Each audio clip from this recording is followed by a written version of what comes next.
नमस्कार। जरा सोचिए क्या होगा अगर अचानक कोई ऐसा खजाना हाथ लग जाए जो हर ख्वाहिश पूरी कर सकता हो।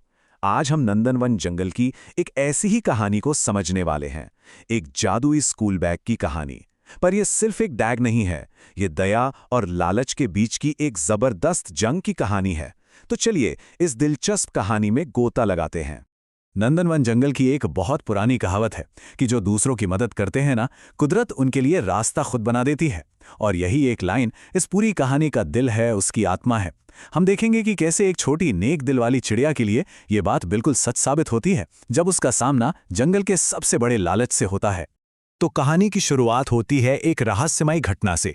माहौल एकदम शांत है, नंदनवन का जंगल और हमारी हीरोइन रानो नाम की एक बहुत ही प्यारी और दयालु चिड़िया। सब कुछ बिल्कुल नॉर्मल था, पर उस रात कुछ ऐसा होने वाला था जो जंगल की शांति को हमेशा के लिए बदल देगा। वो रात जंगल गहरे सन्नाटे में डूबा हुआ था कि तभी आसमान में एक जोरदार हलचल हुई। बादलों को जैसे किसी ने चीर दिया हो और एक नीली बिजली जमीन की तरफ आई। और फिर एक ऐसा धमाका हुआ कि पूरा जंगल कांप गया। जंगल के सारे पंछी बुरी तरह डर गए। आखिर ये था क्या? कोई टूटता हुआ तारा था या आसमान का ही कोई टुकड़ा जमीन पर आ गिरा? झाड़ियों के बीच से एक सतरंगी रोशनी निकल रही थी, जिसने सबके मन में डर और उत्सुकता दोनों को एक साथ जगा दिया था। तो रानो ने हिम्मत दिखाई और जब वो पास गई तो उसने जो देखा वो हैरान करने वाला था। वो कोई पत्थर या तारा नहीं था, बल्कि एक बहुत ही बड़ा मखमली स्कूल बैग था। अरे इतना बड़ा कि उसमें 10 चिड़ियाएं आराम से अपना घर बना लें, और उसके बटन असली हीरो की तरह चमक रहे थे।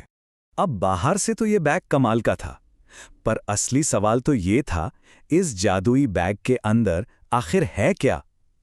डर तो था, पर जिज्ञासा उससे कहीं ज्यादा थी। तो रानो और उसके दोस्तों ने मिलकर इसे खोलने का फैसला किया। और जैसे ही पहली जिप खुली, सब हैरान रह गए। अंदर तो जैसे एक अलग ही दुनिया बसी थी। पहला कमरा पूरा बादलों का बना था, जहां जमीन रुई जैसी मुलायम थी और दीवारों से मीठा मीठा शहद टपक रहा था। दूसरा कमरा था ज्ञान का। सोचिए, हवा में किताबें उड़ रही हैं और उनसे संगीत निकल रहा है। और तीसरी पॉकेट में ताजे आम और अंगूरों का पूरा बगीचा। ये कोई बैग नहीं था, ये तो एक जादुई महल था। पर कहते हैं ना, जहां इतनी खुशियां हों वहां अक्सर लालच की परछाई भी पहुंच ही जाती है। कहानी में असली मोड़, असली टकराव तब शुरू होता है जब कालू कौवे की टेढ़ी नजर इस जादुई बैग पर पड़ती है। दूर एक सूखी टेनी पर बैठा कालू कौवा ये सब देख रहा था और जल भुन रहा था। उसके मन में बस एक ही ख्याल आ रहा था कि इतना शानदार बैग, इस पर तो मेरा हक है। अगर ये मुझे मिल गया तो मैं पूरे जंगल का राजा बन जाऊंगा। और यहीं पर हमें दो बिल्कुल अलग सोच के बीच का टकराव देखने को मिलता है। एक तरफ था कालू का लालच। वो रानो के पास गया और झूठ बोला कि ये बैग तो उसके दादाजी का है और सुबह तक इसे खाली कर दो। और दूसरी तरफ थी रानो की दया। उसने कालू का झूठ तो पकड़ लिया, पर फिर भी उससे कहा कि चलो हम सब मिलकर शांति से इसमें रहते हैं। लेकिन कालू को बंटवारा कुछ नहीं चाहिए था। उसका इरादा तो बिल्कुल साफ था। उसने रानो को धमकाते हुए कहा, मुझे ये पूरा का पूरा बैग चाहिए। कल सुबह तक इसे खाली कर देना, वरना याद रखना अंजाम बहुत बुरा होगा। ये एक खुली धमकी थी, एक चुनौती थी। अब कहानी अपने सबसे रोमांचक मोड़ पर पहुंचती है जब कालू अपने लालच को हकीकत में बदलने के लिए आगे बढ़ता है। आधी रात का वक्त, जब सारे पंछी गहरी नींद में सो रहे थे, कालू चुपके से आया। उसका प्लान था कि वो बैग को अपनी चोंच से खींचकर दूर किसी अंधेरी गुफा में ले जाएगा। अब सवाल ये था कि क्या वो उन सब का नया घर चुराने में कामयाब हो पाएगा? लेकिन वो कामयाब नहीं हो सका। जैसे ही कालू ने बैग को छुआ, अंदर से एक शेर जैसी दहाड़ सुनाई दी। बैग की वो रहस्यमयी चौथी पॉकेट अपने आप खुली और उसमें से एक जादुई बुलबुला निकला, जिसने कालू को अपने अंदर कैद कर लिया। कालू अब बेबस हवा में लटका हुआ था। मतलब इस बैग का जादू साफ था।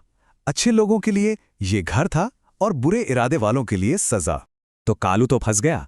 अब आगे क्या हुआ? क्या रानो ने उससे बदला लिया? नहीं, कहानी का अंत बदले से नहीं, बल्कि माफी और बदलाव से होता है। हवा में लटका हुआ कालू अब गिड़गिड़ा रहा था, मुझे माफ कर दो रानो, मेरा लालच ही मुझे ले डूबा। उसे अपनी गलती का पूरा पूरा एहसास हो चुका था। वो अब बस किसी तरह उस बुलबुले से आज़ाद होना चाहता था। और यहीं पर रानो ने जो किया वो सच में कमाल था। कालू ने उसके साथ इतना बुरा किया, लेकिन उसका सच्चा पछतावा देखकर रानो का दिल पिघल गया। उसने उस जादुई बैग से प्रार्थना की कि प्लीज कालू को माफ कर दो। रानो की आवाज में इतनी सच्चाई थी कि बैग ने उसकी बात मान ली। वो जादुई बुलबुला धीरे से फट गया और कालू जमीन पर आ गिरा। उसने रानो को धन्यवाद कहा। सोचिए, जिसने उसका घर छीनना चाहा था उसी ने उसकी जान बचाई थी।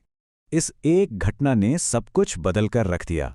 कालू का सारा लालच खत्म हो गया और पता है क्या, अब वो खुद उस जादुई बैग का गार्ड बन गया, उसका रक्षक।